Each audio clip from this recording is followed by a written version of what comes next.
Okay. I have to, well, it's not letting me get rid of that screen. Do you see this? Do you see that? No, we don't see it. Just hit the X on the top right-hand corner and I it'll don't, mark your screen. I don't see one. Or just move it all the way to the left or the right. Okay, I got to get out of my PowerPoint, I guess. Sorry, Popo. Okay, thank you. Okay, so welcome everybody. I'm Ken Margolies. This webinar Zoom is being hosted by Labor's Bookstore, which published my book, Managing with Labor's Values, and the guide and field guide and workbook. Also, you will find many other very good, helpful books for anyone who's involved in unions and social justice. So I recommend you take a look at what else is there. And I asked two of my close friends and colleagues who helped me with the book and other things to join me. And I'll have them say a word or two about themselves. Just a brief introduction of myself for those who don't know me, and I know a bunch of you out there, is so I've been in the labor movement since 1972 when I first got a job with an SEIU local in San Jose. And then I also went on to work for other unions, including the communication workers, and then Cornell. During my time at Cornell, when Ron Carey got elected Teamster president, I went to work for the Teamsters. So at Cornell is when I met Damone. We worked together, Damone Richardson, who is in Chicago right now. And when I was at the Teamsters, I worked with Patricia Johnson. And so she demonstrated a lot of good management skills, but also is a great trainer. And I'll let, starting with Pat, say a word or two, introduce yourself more. Good evening, everyone, and thanks for joining us tonight.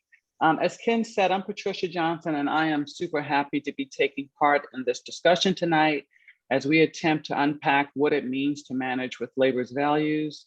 As Ken said, I did work with him and for him and the one and only Marilyn Snyderman at the Teamsters Union, and I experienced firsthand the principles laid out in the book when they mentored me when I took over my first role as a manager. They practiced these principles with me and in turn helped me to use them with the staff that I managed, and I managed staff who were in the staff union.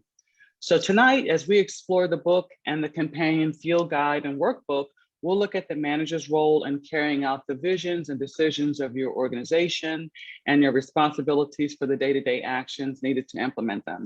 I'm happy to be here. Thank you, Pat. Let's get. All right, and I'm Damone Richardson. As Ken mentioned, I was a colleague of his at Cornell University. I first entered the labor movement in 1994 at the headquarters of an international union in Washington, D.C. Spent about 4 years on staff there. Also acted as a shop steward. Went to Cornell in New York, where I did a lot of work with Ken, including we wrote a grievance guide together. And after I left Cornell, I spent many years as an HR director. So I was in the private sector, I was in higher ed, and I was also HR director for a very large local union in the Midwest. I have managed performance evaluation processes. I have negotiated contracts and, of course, handled more workforce and workplace disputes than I care to recount. I have seen all sides of what we're going to be discussing tonight, and looking forward to a productive session. Okay, so and just let me add on myself. I've been on both the union side of a staff union. I was a steward in my staff union when I first started, and then I was a manager of 2 different unions. And in every case, the staff I supervised were unionized. And Pat didn't mention it, but she was also one of the key organizers of the staff at the Teamsters before we snatched her out and put her in management. What we're going to cover. On questions. I'm going to be looking at the chat for questions and answering them if appropriate at the time, but if necessary, there is going to be, we hope, approximately a half an hour at the end for questions and answers. We will guarantee that any question will get answered. If we don't do it during the presentation, I will send an email out to people with the question and the answer. So what we're going to cover today. So we're going to explain what we mean by managing with labor's values. We're going to ask you to first, as your first step in managing with labor's values, is learn to look at the results you're getting and reflect on what you do to get those results. So rather than saying what's wrong with other people or what you're not liking about some other people's performance, we're going to say first start with looking at what you're doing and how it's working. We're going to spend a fair amount of time talking about the importance of knowing each one of your staff person's needs and not having a one size fits all, treating everybody exactly the same, but finding out what people need and giving it to them. And we're defining management with labor's values as not monitoring people, but helping them succeed. So you should be thinking all the time, what am I doing that's helping my staff do better? And then, accountability is a big issue everywhere. Every time we've done this training, I know it's a big, important part of what people want to know about. So we'll talk about accountability, but in a positive way, so not blaming. So, yes, sorry. Is this one mine? Yes. Oh, sorry. Sorry. So, what do we mean by management with labor's values? So labor managers and leaders, sometimes there's some overlap in the definition. They both work through people to get things done, but the managers are usually the ones who are responsible for the logistics and details and implementing what the leaders set out. So the day-to-day, whether it gets done, is often comes down to the manager. And the quick way to define management with labor's values is treating people the way you would demand management of your members would be treated. So, you demand things like due process, respect, giving people a chance to succeed rather than nailing them. And that's what you should be doing yourself, of course. So we're going to ask you a poll question soon after I finish this slide. Alice is going to take over so you can answer. So what is the first thing that comes to mind when you hear this word that's about to come on the screen? All right, we'll give everybody a minute to respond.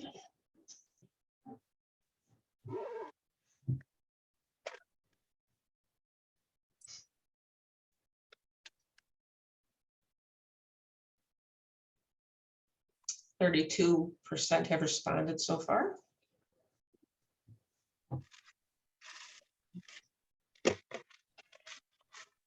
Halfway there.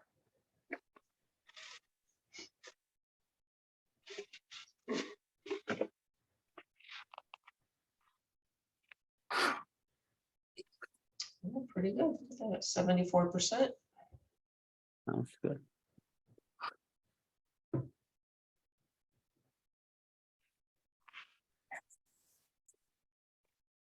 And while people are answering, just make a point that there are a wide range of people from different unions and parts of the US and outside the US.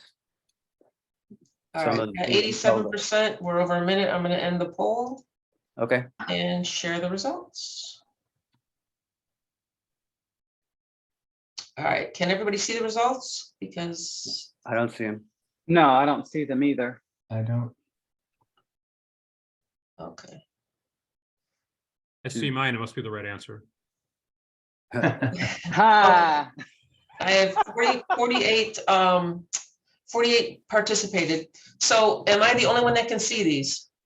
Yeah, I I don't can't see see them. them, Yes, Alice. I don't see it. All right, let me go ahead and share my screen really quick, if that's okay.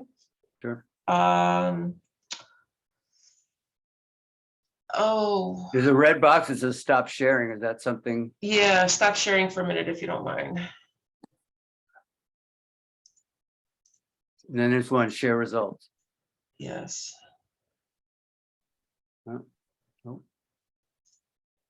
Can you see them, Alice? Yes, I can. Give us a sense. So the reason we ask this is because often there's a lot of negative responses because union people are. There it used to is. bosses. There we Oh, go. great.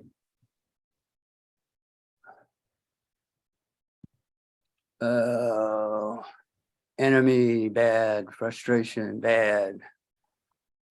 Responsibility, leadership, short-sighted. Negative. Yeah. So I'm glad to see there are some positive words about what it is, but also the negatives kind of make the point we wanted to make, which is that when you're a union person and you're fighting management most of your career, and then you maybe are now promoted to a position where you essentially are management, there's sometimes a discomfort at being a manager. When I had my first union staff job, I put a little sign up that I found in New York that said, "All bosses are schmucks." And when I got promoted, I took it down without anybody seeing. All right, can you go ahead and share your screen again? Okay, and I know that Pat has some reflections on that same issue. Actually, yes, I wanted to jump in there because, okay, I see a lot of negative comments in there in that poll. And so this was exactly my headspace, and Ken alluded to this earlier. So when I got my first management role at the union, let me back up for a second. So I was that person that was actually fully entrenched on the other side. So as Ken said, I was on the committee that organized the staff union in the first place. I was out on the picket line in front of the building, right where the president and the secretary treasurer could see us down there picketing, you know, for our rights to organize a union. And every chance I got, I was fighting management. And so then once we got the union in, I was on the negotiating committee twice and an aspiring shop steward. And then I got plucked out to be on the other side. And I'm telling you, it took a lot of adjusting my thought process and thought patterns to switch to be on the management side and to be comfortable with that idea, because I kept thinking I'm going to lose all the friends I have and the bonds that I've made with the people in the bargaining unit. They're going to see me as what I used to see management as, which was the enemy. So I'm in that headspace with those of you who may be new to being a manager. It does take some adjustment, but you can get there. And, you know, and if you don't, that is something to pay some attention to because it's going to inhibit you. So now, next slide, Damone. Yes. So, so what is managing with labor's values not? First and foremost, monitoring staff, right? Our job is not to surveil staff. Really is quite the opposite. When I think about management, you know, I came into, for example, a labor union once as a shop steward. So obviously I had a conflict with management. But then when I came to the Midwest and I was an HR director at a union, it was a complete, I had been through so many different positions and different roles that I had really begun to see my role as an HR director as helping to facilitate the success of the organization through effective management of the staff. So one of the things that does not help in that endeavor, obviously, is monitoring staff. If my feeling on that is if you are so busy monitoring staff as a manager, then you are not actually effectively managing and a lot of times not handling the job that you're supposed to be doing. So, and plus, you're going to create a lot of mistrust with people. If people believe that you're spying on them, what happens? They're always on guard with you, and you'll never be able to have really true, open, and honest conversations with them because they're going to feel like you're always playing a game of gotcha. right?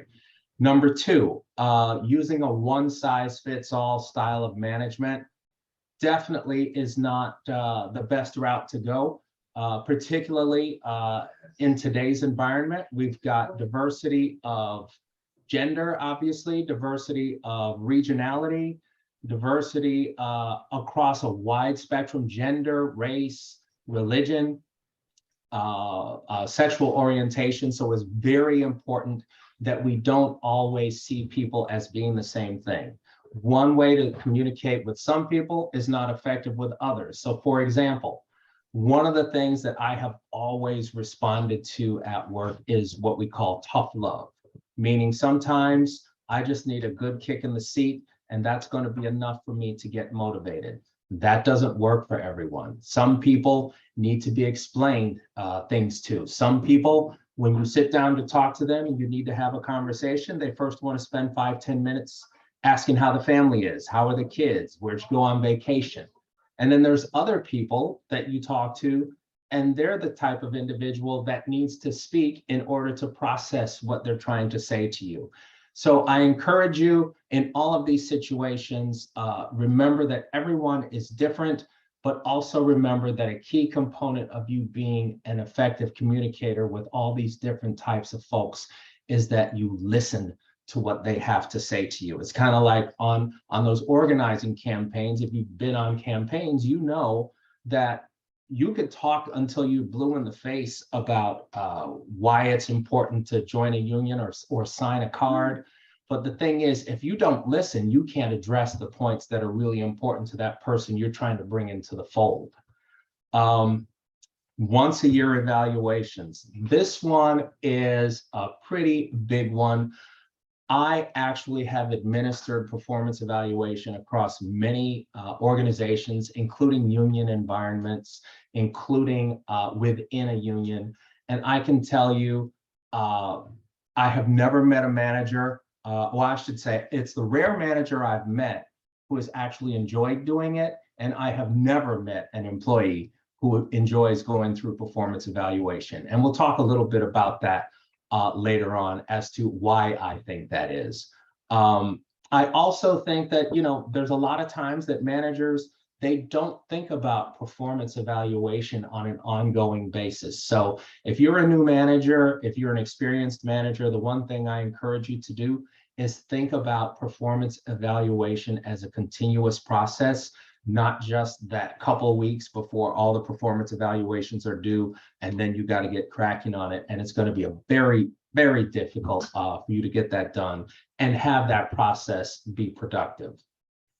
So also, not only giving negative feedback or corrective feedback, always important to give people the proper feedback. I always say, if you're going to give people positive impact or positive feedback, try to do it in public.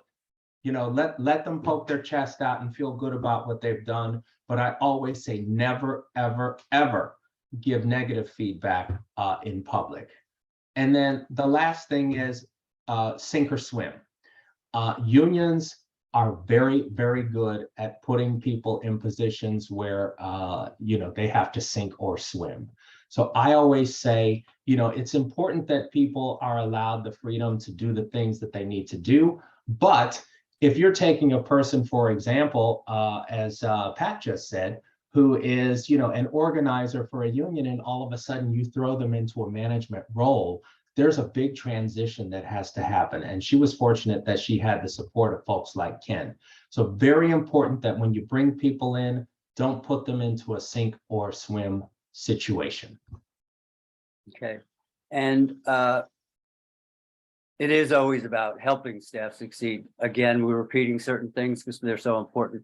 So it's when you decide what to do about anything regarding your staff, first say, what can I do that will help them? Sometimes you're tempted to say, they pissed me off and I want to let them know I'm angry. Well, is that going to help or not? You have to ask yourself that. So for those who joined late, this is being recorded. The recording will be made available. Slides will be sent out to everybody. All right, moving on. So earlier, Ken talked about the fact that managers have to look at their own role in what is happening in the workplace, if things are not going as well, sort of looking at your role in that. So this next slide talks about that. It talks about looking at the results. So a good starting point to analyze how things are going is to ask yourself some key questions. And the first thing you got to ask is, have you embraced the role of manager? So if we go back and look at the poll results, some of the responses were negative. For many, being a manager is an uncomfortable experience.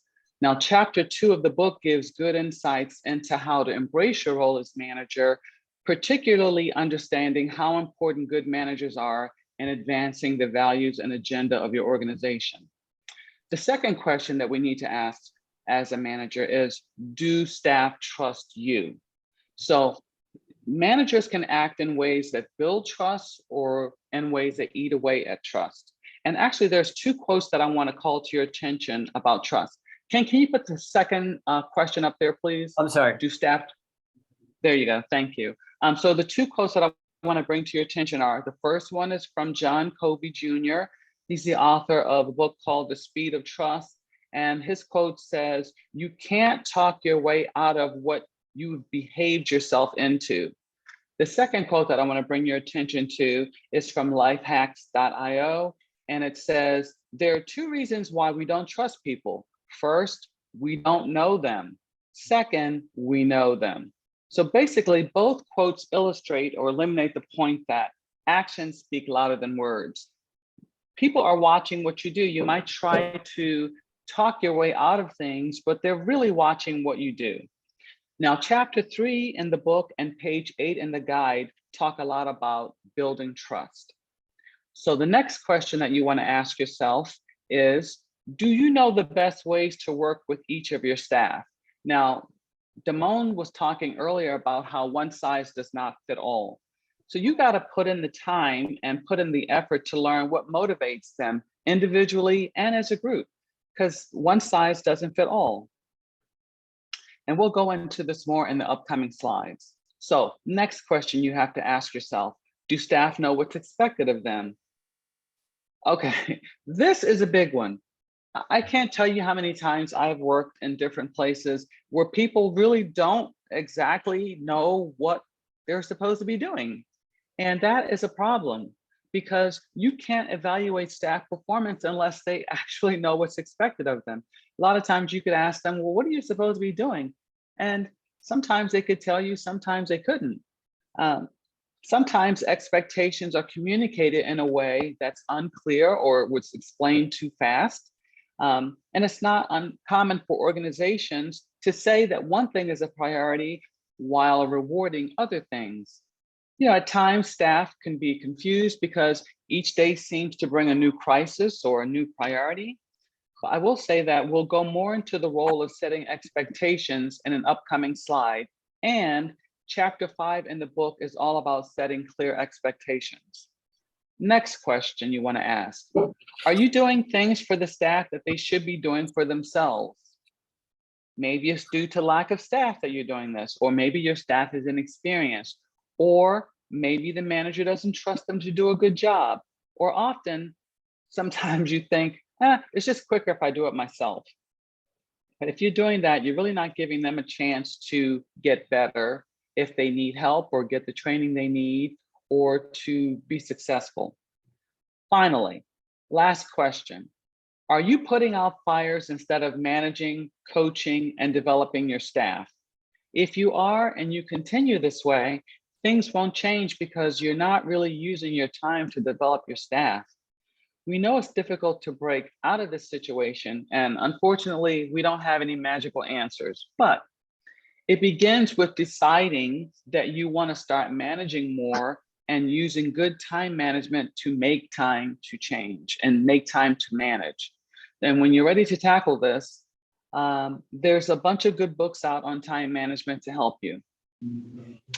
All right, the next slide talks about finding yourself in the results. Again, as managers, we have to look at our role. We don't always want to say, place blame and say, oh, it's because the staff isn't good, they don't know what they're doing, they're lazy. We always want to look at our role in the success of the people that we manage. So you want to try to find yourself in the results. It's very important to look at what happened in terms of actions and results. And this is about looking at what was done and said by you, and then what happened as a result. So you want to review in your head past significant interactions with staff as if you were on a balcony watching a play. All right, so everyone has a lot more control over their actions than the actions of others. Managers who find that something they are doing is getting the result they don't like can change their own behavior to get a different outcome. A way for a manager to be more aware of their own role and their staff's outcomes is to use this mental device called going to the balcony. This means that during or after a difficult situation, the manager imagines watching the situation apart from the action. So it's like you're watching it unfold. You're not, you're a third party. And you're objectively evaluating your own actions and how they affect others. And you want to look at the results you get. And Exactly. it's not to make judgments on like, well, I did that wrong, I did that right. It's really very calculated, effectiveness based. If that didn't work, well, then finding something better is very good strategy. So, Yeah, knowing your staff. So this is a critical piece of the equation. I mean, obviously earlier I talked about being able to have open communication. And so one of the fundamental things is kind of a level set when you're beginning to manage for results and performance and growth, is understanding how well the members of your staff are doing their jobs. And I always say that you should be objective about these things.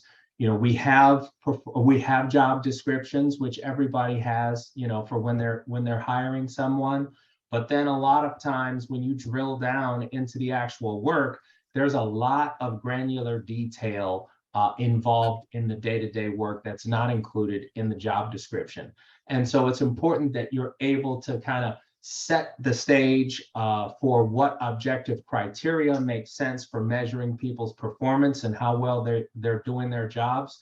And the other thing I would say is when it comes to objectivity, one of the things that I've seen in labor organizations, I've seen it in higher ed, I've seen it in for-profit corporations, is sometimes managers tend to rate people's job performance based on their expectations of them.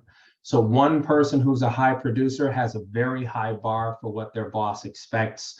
Another person who has never really been good at the job, they have a lower level of expectation for that person. And maybe there's another person that they have even a different standard for. So I would encourage you that regardless of who that person is, you always have to judge everyone by the same criteria as they're doing their jobs.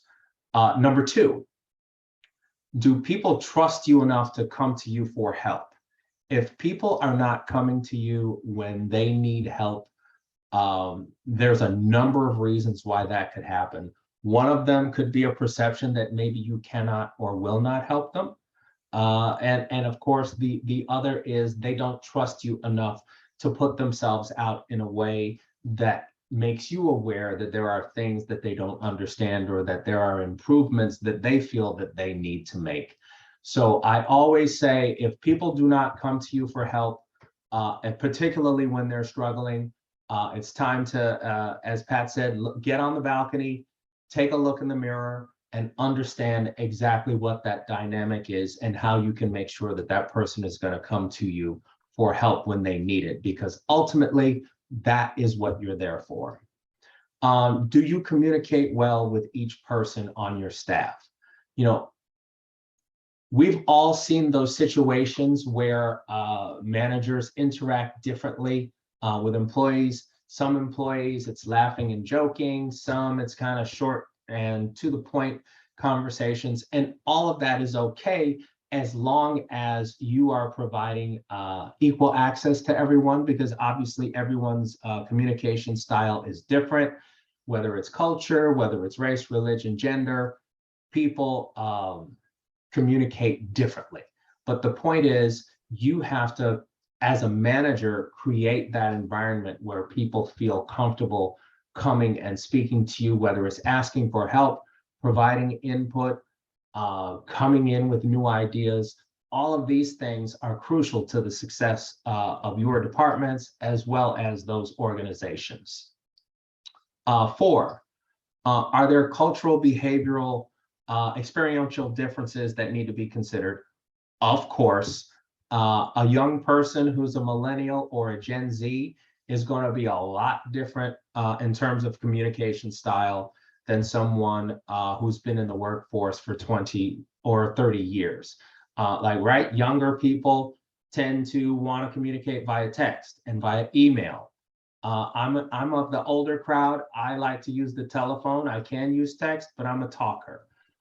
So it's important. And then, of course, there's differences between how men and women communicate. There's differences in how people of different ethnic and racial groups communicate. So it's important that you keep these differences in mind, because you can treat people equally, but equity means different things depending on who you're talking to. And Jamar, if I could just interject one thing. Yeah. I think everyone would probably agree, if they think about it, it's usually easier to communicate with somebody who's like yourself, that you have a lot of shared experience and, Yeah. you know, things in common that make it easier. So if you are supervising someone who is not like yourself, then you have to make some adjustments. I see a hand, but I'm going to have to pass for a minute until I can. No, I think what we need to do is, if you wouldn't mind, we're going to take questions through chat only. Okay. No problem. Thank you. What just happened? Oh, okay. So next There you go. question. Yeah, thank you. Do they have the skills and knowledge to do their jobs?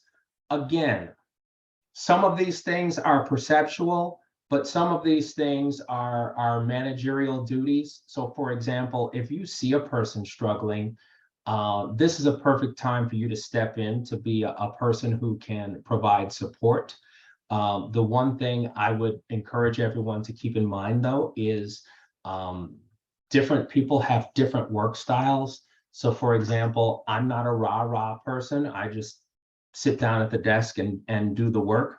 Other people like to work collaboratively. You know, so it's important that we embrace all those different work styles. And I will say, there was a study I read some time ago, and this gets down back to the issue of perceptions of work styles. There was a study of factory workers who were loading boxes, let's just say. And at first it was black and white workers. They had the groups mixed at first. Both groups were equal. And then they divided those groups into black employees and white employees. And interestingly enough, the white managers had a perception that somehow the white workers were working harder than the black workers based on their observation. But then at the end of the experiment, both groups had loaded the same number of boxes. So very important that we don't let our predispositions get in the way of our evaluations of people's ability and skill to do their jobs.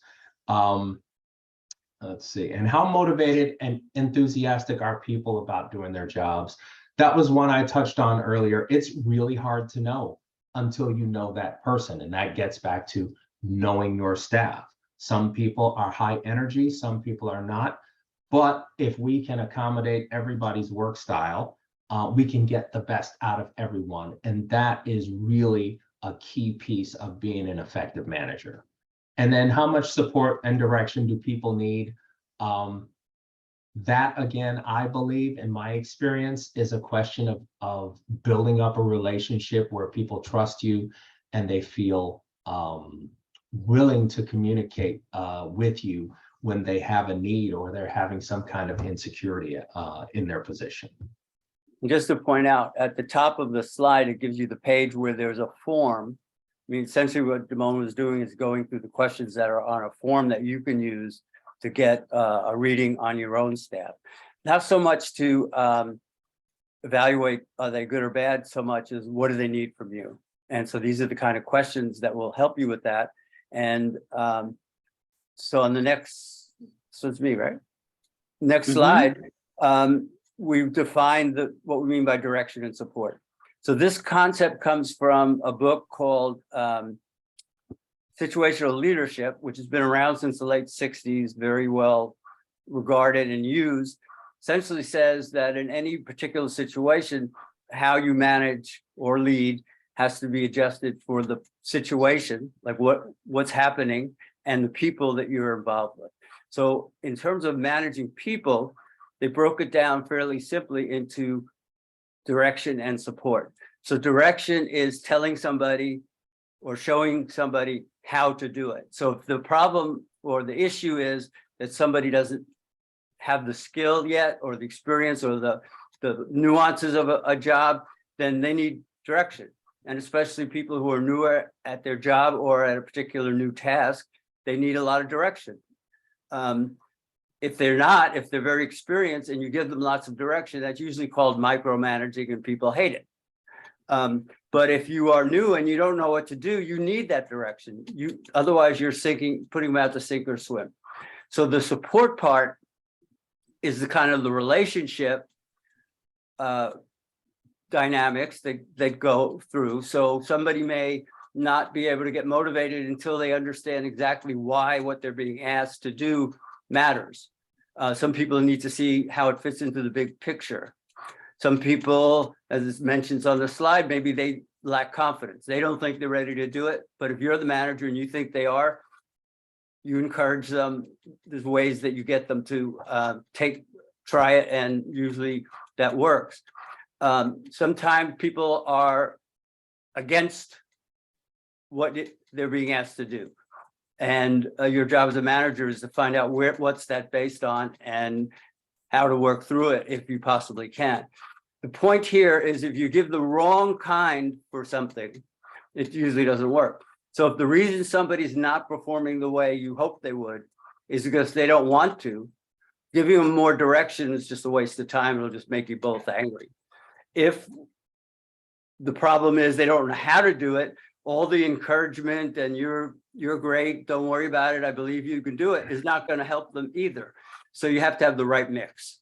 And it's not necessarily all of one or all of another, it's a combination that you're looking for. And there's more on this in the guide and the book. So building on some of the things that was already been said about culture. And so we just want to go into it a little more because it's important. So managers need to know what works with their staff, how they relate to, how they communicate. And sometimes styles clash. So we all have different behavioral styles. And I'll show you an example of one way to measure that. Some of you may have done Myers-Briggs. I'm going to talk about a thing called DISC in a minute. If my friend Rodney Brown's on now, I thank him for introducing me to DISC. And the kinds of things that might happen is, for example, big picture people versus detail people. So you're planning an event. Some people immediately go to, why do we want this event? What's the purpose of this event? What's the scope of the event? And somebody undoubtedly is going to say, where are we going to hold it? And want to know the details, like, how are we going to set up the chairs? And obviously, you don't want to do the details usually before you get to the big picture, but you need both. I mean, if you only have the big picture person, they'll leave out the details. And so you need to accommodate both styles.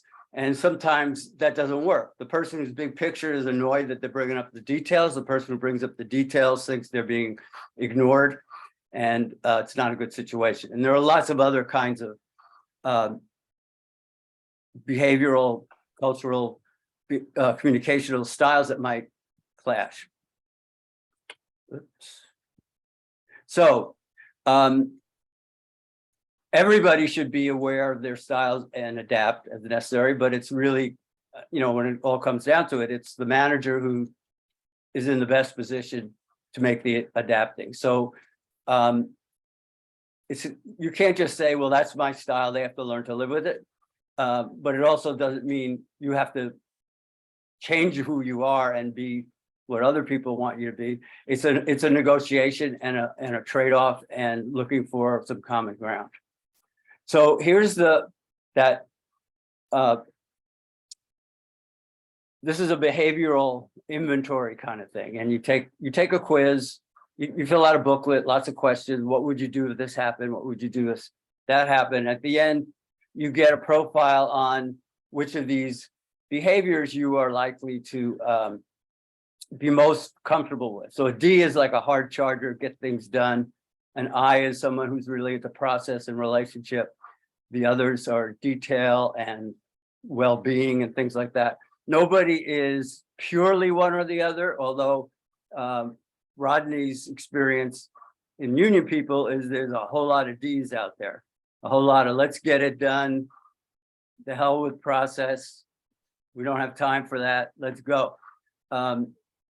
Whereas in other professions, again, my friend's observation from doing this a lot, in the healthcare field, there's a lot of I's and the other, not so much D's. They're into helping, they're into getting people together and making them well, obviously. So we're moving on to, now that you've got a sense of what your staff need and the adaptations you might have to make, here's some examples of the kinds of things you do to help staff. And these will probably look pretty obvious, but we'll go over them quickly. So help them get the skills, the training. They don't have them. As we've said, we're repeating this because it's so important. Clarify expectations. I mean, I've worked with a lot of unions where people think they know what's expected of them today, but what was the most important thing in the world yesterday is now replaced by the most important thing in the world today. And some of you may relate to that. It confuses people. And then there's lots of examples where things are rewarded that aren't necessarily stated as what's most important. So quick example, unions by and large are talking about they want their staff to use an organizing approach to working with members, as opposed to service where you wait for grievances to come to you and you file the grievance and you do the best you can. But that instead you talk about building structures within the membership, leadership, active and all that. So unions all say, we want to move to more of the organizing, but often the people who get rewarded are the ones who win a lot of grievances and make individual members happy. You call and say, boy, Ken just did a bang up job on my grievance. You don't often get the kind of compliments for, oh, he really got me involved, although that would be great. But the point is, reward what you really want. And if you take a look at what's being rewarded and it's not what you hope people would do, you have to do something about it. So another thing you can do is help them figure out, once you've got the expectations, how they can act to fulfill those expectations in their area of responsibility. So, if they're a union rep, usually union reps get assigned a certain number of departments or shops or, entities with workers, and they have stewards or delegates in each one. You can see what kind of activity there is, support for the union, people come to rallies, people sign things. So one of the things a manager can do is sit down with somebody and go through their area and say, let's go through each of your stewards, which ones are functioning well, which ones are just name only, and come up with a plan to address those things. Providing resources, not just money. You may not have any access to a lot of resources, but it may be a referral to where people can get a room free perhaps, or how they can get something reproduced, or whatever it might be that they need. You might be able to help them find those resources if they can't find them themselves. And then there's going to be obstacles.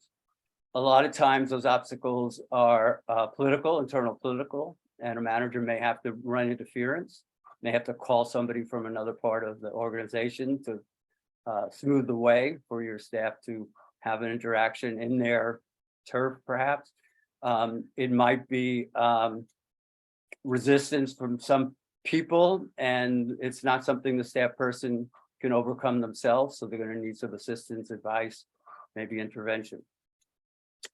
Now, this is something that I feel strongly about recommending that you seriously consider. So coaching is, helping people figure out how to do their job well and encouraging them in whatever they need. So there's a technique that I picked up from a very close colleague who unfortunately has left the world, Jessica Gobea-Thorburn, who was a founding member of the Farm Workers. And she and I, at her insistence, would always, before we did anything together, spend at least 5 minutes, hopefully more, briefing what are we going to try to accomplish by this event, this work that we're about to do. Who's going to do what, and what do we do if it doesn't go well? Then afterwards, we always, not necessarily immediately after, but we always debrief to say what happened. We don't say, oh, you did great and you didn't do so great. What happened? Okay, I said this and they reacted this way. I presented our outline and I wasn't clear. People kept asking me, what do you mean by that? So it's what happened only, and then, okay, given that result, what do we do about it for next time? What is the lesson for next time? I think that's really important, and it's something you can do with your staff relatively easily. And we're not talking about a huge amount of time. And once you get in the habit of doing it, I think it gets easier and easier.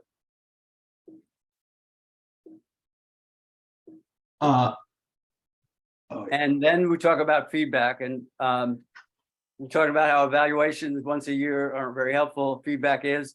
Bone's going to go from there. Oh, I just wanted to make one okay, additional point on that last slide, which is that, particularly when we're talking about clarifying expectations, one of the things I wanted to point out is setting and clarifying expectations, particularly for new employees, because it's much easier to set that person off on the right path than it is to get them on the right path after they've gotten off the right path. So one of the things that, and we mentioned it earlier, is the whole concept of sink or swim. And like I said, many organizations are extremely good at doing this. But what I recommend is, because what I've seen in the past, particularly in some unions, is a person comes in, this person is probably a known quantity because they work in this workplace or they work at that local, so people know them. So there isn't this kind of getting acquainted with the rest of the people stage that a lot of new employees go through.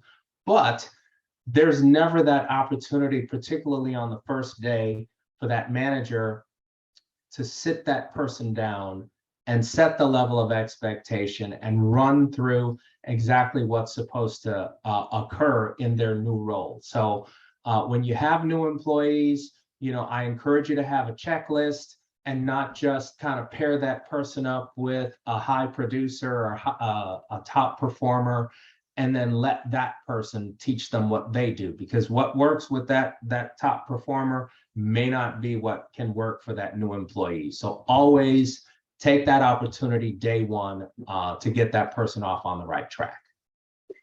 Yeah, and in my experience, when I've done a lot of this management labor's values training, often the managers in the group say, we need a handbook to give to new people to get them oriented. Now, if you can produce it relatively quickly, you know, all the more better, do it. My experience is it never gets done because everybody fusses over what should be in it so long, and it's got to be approved that it doesn't get done. Better is what Damone said, have an outline of the things you want to let people know they should know right away. Okay, so we're talking about feedback, and we talked a little bit about it before. We're going to talk about it a little more. Yeah. So, So getting and giving feedback. This is a key thing, because lots of times when we are not necessarily in tune with, you know, how a person thinks, maybe we're not in the same communication style that another person is, or like, for example, from that DISC analysis, sometimes our feedback comes off flat. It comes off as personal criticism. So I think it's very important that we understand ourselves, number one, and the person that we're speaking to. And I think it's very key that you never deliver feedback when you're angry. You know, it's one of those things that you really need to cool off to make sure that you've got everything lined up that you want to say the way that you want to say it. Because if you go in hot, anything can happen and things can get out of control. I always encourage asking for permission to give feedback. So sometimes a person might say, well, I can't do it right now. I'm not in the mood to listen to that particular feedback. So you wait until there's a better time. That gives you a chance to cool off, and that gives that person a chance to prepare themselves for it. Because sometimes what I've seen is that when you immediately try to give a person feedback without sufficient warning, in some cases, it comes off as an ambush.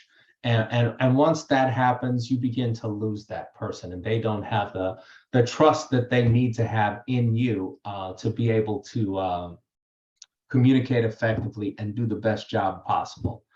And I say give information, don't give judgments. You know, the term I like to use is sometimes when it comes off as a judgment and it seems like there's personal criticism, the person receiving that feedback feels like the other person has kind of come out of the bag on them, right? And they don't know where that's coming from. So always, when giving feedback, make sure that it's at an appropriate time, and in that same vein, make sure that it's a safe space. The one thing you don't want to do in a situation where you're giving feedback is make a person feel boxed in, right? This is not a one-way conversation when we're talking about feedback. If you give your opinion, that other person that you're giving the feedback to should be allowed to give their opinion as well. And I encourage you, and Ken and I have done these kinds of workshops so many times in the past talking about listening skills. Make sure that when you are having these discussions that you are listening to what the person is saying to you and not preparing your feedback or your rebuttal to what it is that they are saying. right. And not only listen to their words, but body language and other reactions to find out how it's going over. And, Right. and you know, we've been giving the kind of the warnings when it's critical, or you could do better kind of feedback. We don't want to make it sound like you're not giving a lot of positive feedback. And there are studies that say you should give like 3 or 4 to 1 if you want to really be effective in your feedback, meaning 3 or 4 times you say to somebody, I just observed you do this. I think it worked really well, and I'm glad you're doing it. Keep up the good work. It can be that simple and quick for positive feedback. And so don't only think about when you need to correct people, but when you do give them something that might make them defensive. And sometimes we do the same thing with the word management. We say to people, you're about to get feedback. How do you feel? Almost universally, they're wary. At minimum, they're wary. Like, well, this is not going to be good. I'm not expecting a good time. So given that, you have to take some precautions so that people actually hear the feedback. If people don't hear the feedback and able to use it, it's a waste of time. Can I just Exactly. jump in and add something else there too? Also, if you're giving regular feedback and you're practicing these principles, you set the tone for, okay, it's not going to be an ambush. You build trust. So again, you don't want to just give the feedback when there's something negative. You want to give feedback regularly. Absolutely. And along that same vein, I know we're not going to really dive into it a ton, but for those organizations that have a performance review process, this is exactly the type of practice you want to get yourself into, which is giving regular and consistent feedback throughout the year. Because a lot of times, I think the thing that makes those annual meetings so uncomfortable is that we as managers don't prepare for them because again, as I said before, we kind of whip this together at the last minute and we hope that it's gonna work. But I think it's important that we're thoughtful and intentional about everything that we say to the people that report to us. And with regard to receiving feedback, put it in a sack, put it away. When somebody says something that maybe it smarts a little bit and that wasn't what you wanted to hear, don't respond at the time. Don't respond in kind. Take it under advisement. Again, you're the boss, you're the manager, so you have to, in many instances, take that higher ground in those situations. But I will say this: if somebody gives you feedback and you were wrong about something, that's the time to admit that you were wrong. That kind of honesty goes a long way toward building credibility and trust for a manager. And then second of all, when you do receive feedback, like I said, don't get upset. Don't stop listening or start listening to what your rebuttal is going to be. It may sound unfair at the time, but if you're on the balcony, you put it in the sack, you may think about it and marinate on those thoughts and find out, you know what, that person had a legitimate point. These are some things that I need to acknowledge and work on, and be sure that you understand exactly what they're saying, because sometimes when we're in those heated moments, and we've all had this happen, a person says something, you hear one thing, but in fact they said another thing. So it's always important to try to stay as level-headed as possible when you're receiving feedback. And one of the best ways to learn to give feedback is to learn to take it, because then you can understand what the person you're trying to give a message to is likely thinking and going through. So you may want to practice getting feedback as a way to learn to do it better, to give it better. Okay, so we're almost done with the slides. We're talking about accountability. And accountability, we want to be clear, it's not blaming. Blaming is very toxic. And unions are generally very interested in how do I keep people accountable, because it sounds like what management does, which is monitoring. So we're trying to find out a way to do it more positively. So the things we've said before are examples of how you do it with feedback and expectations, etc. So frequent feedback is the recommended way to go. And it's possible to do, I'm actually having trouble reading my slide, but is somebody read it, please, that last point? It's possible. It's possible It's to possible to do a good performance review. Oh, it is possible. Okay, so performance reviews are possible, but they're very difficult. And if you want to do them right, you have to spend a lot of time on it. You got to do the kinds of things that are in the pages there about how to do it.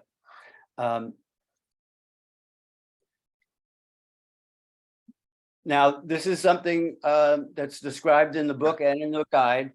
It's performance improvement plan, and it's an alternative to discipline. One of its basic principles is that during the period of this plan, which might be weeks or months, there's no discipline going to happen. It's purely a period where you focus on, here's where we have identified improvement is needed. Here's our plan on how to get it. The manager or the person administering the plan and the staff person meet regularly to check in to see how it's going. And the whole goal is to get their performance up. If after the performance period, their performance could go up and everyone's quite happy. That's good. You go on. It could stay the same. You might consider extending the program, or it may be still bad, in which case you may get to the point where you're talking about progressive discipline. And in that same vein, Ken, I think that the other thing that tends to come out when I have had to deal as an HR director with performance issues and we begin to talk about performance improvement plans, I can't even tell you how many times I've had meetings where I will ask the point blank question, is the employee aware that they should be doing XYZ? And I can tell you sometimes it's, well, yeah, I think so, or I guess I forgot to mention it. So very important that you are clear as a leader, because ultimately your reputation is at stake in these things. The last thing you want to be doing is talking about a performance improvement plan when there's a misunderstanding. But I will say, in the vast majority of cases, once this clarity has been reached with regard to performance and expectations and resources are provided, people do tend to improve. So this is not a negative thing. This is, again, the way that we get our staffs oriented toward our mission and help them understand that the things that they do on a daily basis impact the overall success of our organizations. So just to kind of reinforce the difference between blaming and accountability. Blaming is a negative thing. It's usually to punish somebody, to scapegoat somebody, to say it wasn't my, cover your ass kind of thing. It was somebody else's problem. Accountability is really a good analysis of what happened without judgment when you do the analysis, and then drawing lessons. And it's accepting responsibility that you have a job to do, and if it's not getting done, it's appropriate for a manager to talk to you and try to bring up performance to where you want it to be. So this is our last slide. Then we're going to take questions. Here's some things you can do. Totally up to you. You might decide to do other things, but when we do the workshops, when I did the workshops at Cornell, which by the way were 4 days, so you're getting like a super crammed in lesson from the book and from longer workshops. So here's an exercise we ask people to do, because we split up the workshop 2 days, then they have a break, and then 2 more days. We say, go to your staff, pick somebody who sort of like, not the person who loves you the most or the person who hates you the most, but someone in between, and ask them, what do I do that helps you do your job well? And what else could I do to help you do your job well? Don't ask, how am I doing as a manager? Because you're inviting an evaluation. They'll think it's a trap, perhaps, or they'll say, aha, here's my chance to dump on them, tell them he's or she's doing it wrong. But if you say, what do I do that helps you? It's a more positive way of getting some feedback on what you do that you can keep doing and do more of to help your staff. You might, if you're more than one of you from the same organization on this, or you can go back to the other managers and have an informal group, or formal if that's what your organization's up for, where you meet regularly and compare notes and get advice from each other.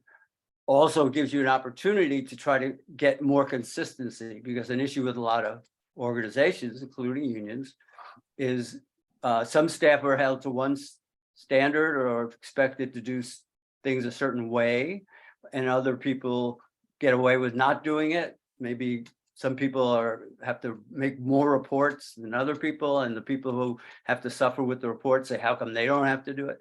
So to the extent you can make things consistent, you avoid problems. If you decide you want to do something beyond the things above, don't try to do everything. Just pick one thing and try it. So giving more feedback, brief debrief, look at the chart on building trust and figure out which one of those things you might want to do more of. And then finally, I've been doing these for a number of unions, dedicated, customized to that union. And if that's something you want to talk about, that's my email address, and you'll have it when the slides come to you. So if it's not on the screen, you can get it later. So I'm now scrolling through to see if we got questions.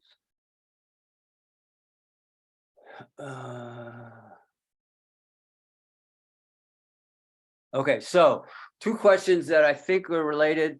How many unions have performance evaluations, and could people share their process? Unfortunately, we can't do it in this forum.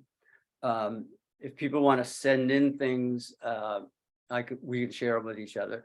And what does regularly mean? I think they mean, well, on evaluations, I would think at least quarterly, maybe 3 times a year, but not once a year.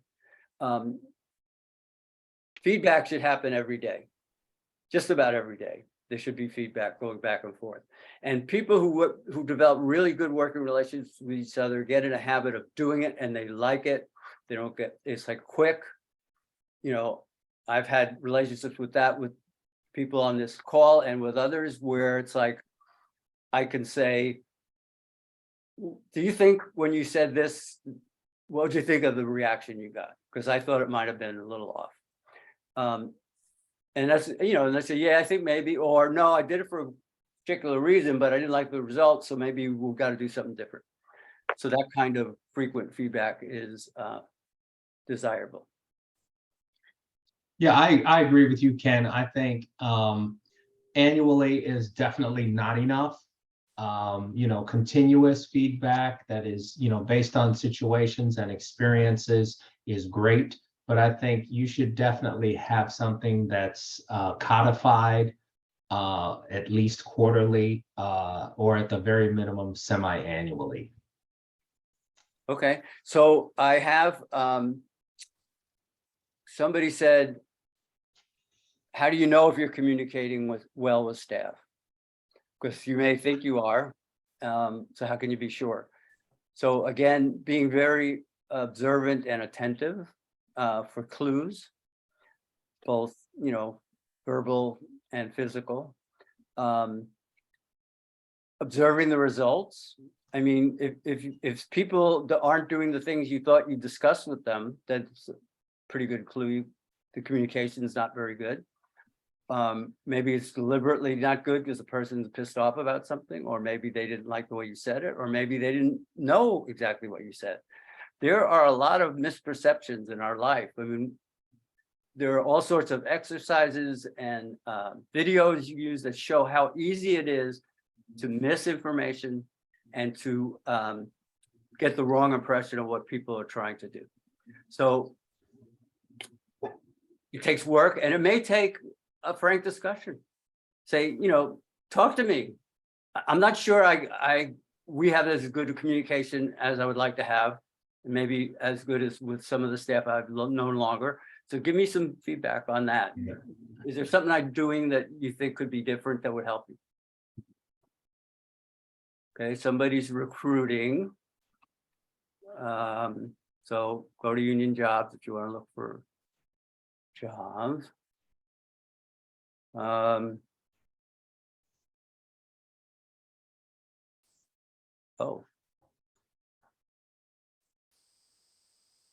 Well, I see one question at the bottom, Ken. Which one's that? The question is, I think with organizers, we create culture by whether we treat staff as union leaders or employees assigned tasks and metrics. So not really a question, but a statement. Mm-hmm. Okay. And I can understand how people can get that impression, because obviously, for example, particularly with organizing, it's driven a lot by numbers, right? That's how we measure what we're doing and impacting. But I think, you know, a critical piece of that is not just the numbers, but the quality of what you're doing and whether or not you're having success in those endeavors as well. right?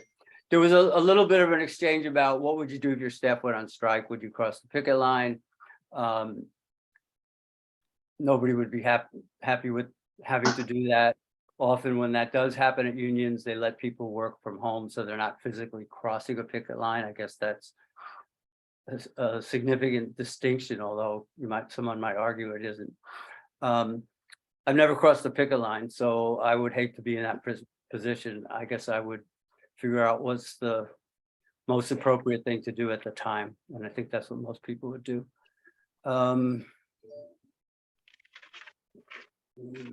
So I see another one at the bottom. Okay. We have a lot of rank and file leaders that don't have any management training, and the only models they have seen is what they have only seen on the shop floor or prior leaders. How do we address this issue? That is a very tough question because not only are you looking at trying to change the orientation of a particular individual, but you're also talking about cultural change, which is a much larger discussion, which I'm sure Ken could talk about ad nauseum. But culture change is something that it's a much longer term endeavor because you're talking about reorienting what we do, what we value as organizations, and how we behave with one another.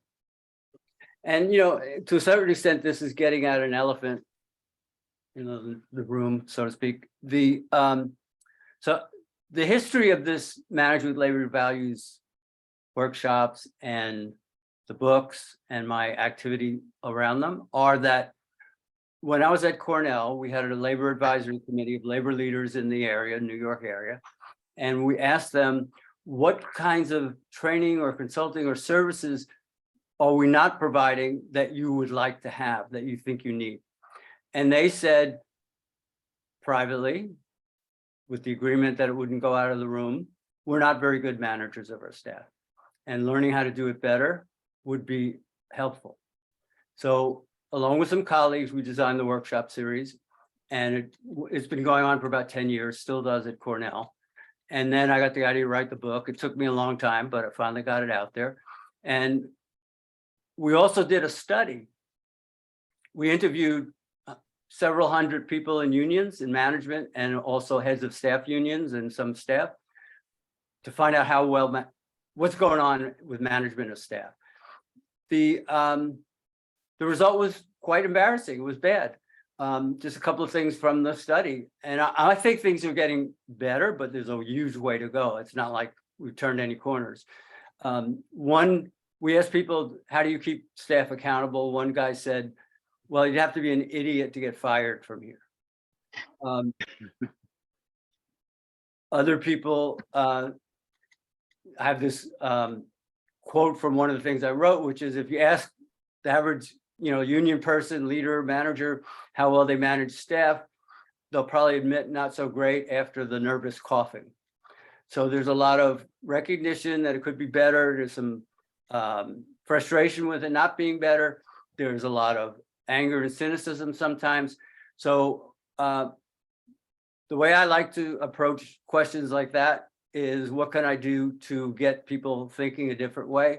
And that's what's behind all the efforts that I've been describing so far. And so the more people kind of accept this approach and talk to others about it, the more likely it is to become into the mainstream.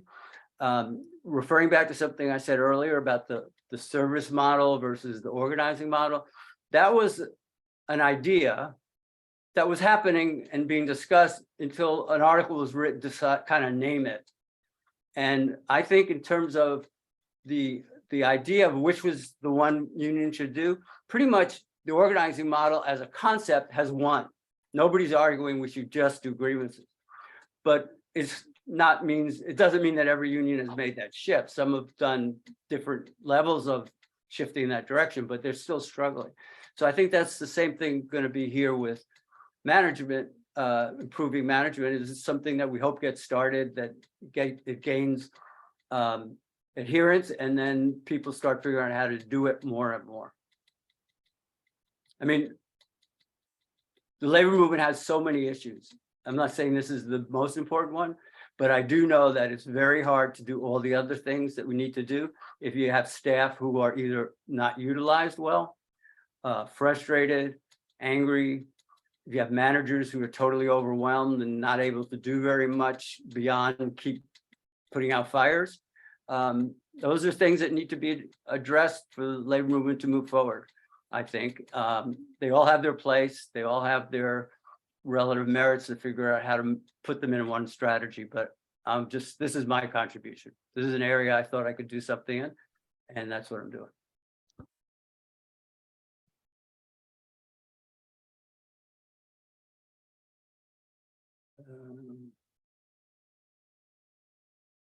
Oh, will there be a book and or webinar about shifting culture? Well, I know there are books about it. There are people who do it and guide it very well. One of them is someone who I partnered with early on the workshop series. Her name is Heather Berthoud. She's based in Washington. She's a organizational change specialist beyond other things she does with diversity and other areas like that. And she puts out a newsletter. You might want to look her up. I think it's Berould. Her first name, Heather. And she has a lot of material she shared with me about how you do cultural change and organizational change. She and I once did one in a department of a big union, and a new director was not able to move forward because the organization asked staff to do something different from what they used to do, and there was tremendous resistance. We came in and Heather came up with this idea: have people line up in a line based on how well they think the manager's doing her job. Yeah. In front, if you think she's doing a great job. In back, if you think she's really doing a very, very bad job.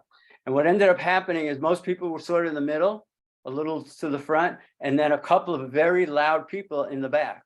And the result of that exercise was we kind of diagnosed the problem better and realized that a lot of people who weren't saying much were being assumed to be unhappy because the really unhappy people were making a lot of noise. They were being very aggressive in their attacks. And as a result of that retreat, things changed. Some people went to a different part of the organization, new people got hired, and there was a much better atmosphere, and people were doing what the organization wanted. They felt better about their jobs. Heather's last name. Well, I'll put it in what we send out to you. I'll send her contact information in what we send out. And, there are many other people who do change management. If you do a search, you'll see books. The one thing that I think every change management person is likely to agree with, it's difficult. There's a quote: change is great, you start. And there's also an agreement that it doesn't happen overnight and you can't expect instant change. It's very much a process. And then, Ken, I see a question here, and this is along the same lines. What's the best way to reset expectations as a new manager? That is a good one. Yeah, well, I did some training. The American Federation of Teachers had me do some training on coaching their managers on having what they called expectation meetings, which was a regular part of their management strategy. So like at least once a year, they would sit down and talk about what are the goals for this next year? How might you achieve it? So that's one way. Another way I would recommend is first just find out what your staff think their expectations are. Just ask them and find out which things they're clear on, which things they're not clear on. You may not be able to answer and straighten it out in that one encounter, but you can then try to get answers, try to come up with, well, this is not a great situation, but let's figure out what we do in light of it. Often there's a perfect answer, but you can't do it for a variety of reasons. So you say, well, what's not a perfect answer that we can live with? And I think that might be what you end up doing.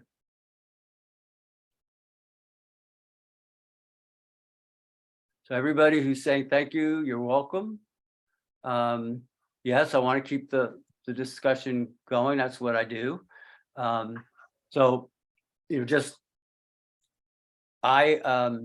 retired from Cornell in 2016, but I've continued to be active. Actually, Patricia and I are part of a group that helps unions find staff called unionsearch.org.